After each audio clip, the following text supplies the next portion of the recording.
সমাজকে শান্তিপূর্ণ রাখার জন্য আল্লাহ দেওয়া সিস্টেম মোতাবেক চলা কি আমাদের একটা উদ্দেশ্য হওয়া উচিত না? ধরুন আপনি এই বাজার থেকে পচা খাবার খেয়ে আপনার পেট খারাপ হলো, আপনি কয়েকদিন অসুস্থ ছিলেন, বিছানা করেছিলেন, এই ডাক্তার থেকে ওষুধ আনার পরে, ডাক্তারের ওষুধ খাওয়ার পরে আপনি সুস্থ হয়ে উঠলেন। এখন আপনি কি করবেন? ঘুম থেকে উঠে আপনি শরীর এই অসুস্থতা থেকে এই মাত্র রোগ মুক্ত হলেন, অসুস্থ এই ওষুধ খেয়ে আপনার রোগটা সারিয়ে তুললেন, এখনই কি আপনি এই যা সামনে পাবে তাই খাবেন? কখনোই না।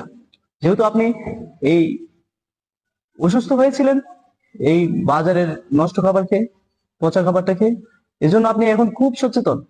আপনি প্রথমে কি করবেন?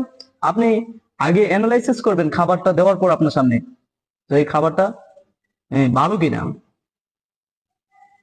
না এই খাবার খেলে আবার আপনি অসুস্থ হয়ে পড়বেন। তো আমরা, ব্রিটিশরা আমাদেরকে 200 বছর শাসন করেছে, আমাদেরকে একটা পদ্ধতি, একটা সিস্টেম দিয়ে গেছে। সেই সিস্টেমটা ব্রিটিশদের তৈরি গণতান্ত্রিক সিস্টেম। এটা কিন্তু আমাদের পূর্বপুরুষদের সিস্টেম ছিল না। আমরা কিন্তু এর আগে আমাদের জীবন পরিচালনা করতাম আল্লাহর দেওয়া হুকুম মোতাবেক, আল্লাহর দেওয়া বিধান মোতাবেক।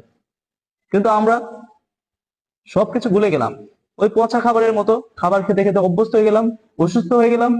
এখন যে একটা সুযোগ 5ই আগস্টের পর থেকে আসলো আমাদের কাছে, এখন আমরা আবার সেই দলাদলি কামড়াকামড়ি করে আমরা বিভক্ত হয়ে যাচ্ছি।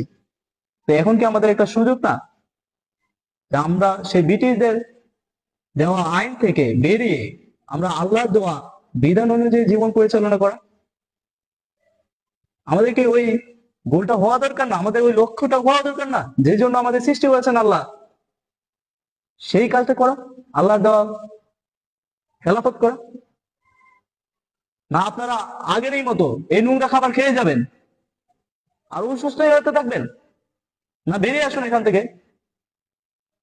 এই মারামারি দাঙ্গা, এই ধর্ম নিয়ে যে বাড়াবাড়ি হচ্ছে, দুর্নীতি হচ্ছে, সেই সমস্ত দিক থেকে আপনারা বেরিয়ে আসুন।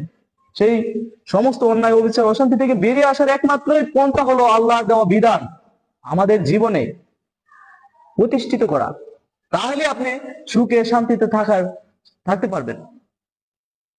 তাহলে আমি বলবো যে আমরা যেই কায়েম করা যে গণতান্ত্রিক সিস্টেম, সেটা থেকে বেরিয়ে আসি, এসে আমরা আল্লাহর দেওয়া বিধান অনুযায়ী আমাদের জীবন পরিচালনা করি। আল্লাহ আমাদেরকে একটা জীবন বিধান দিয়েছেন, তিনি যে জীবন বিধান দিয়েছেন সেই মোতাবেক যদি আমাদের জীবন পরিচালনা করি, তাহলে আমরা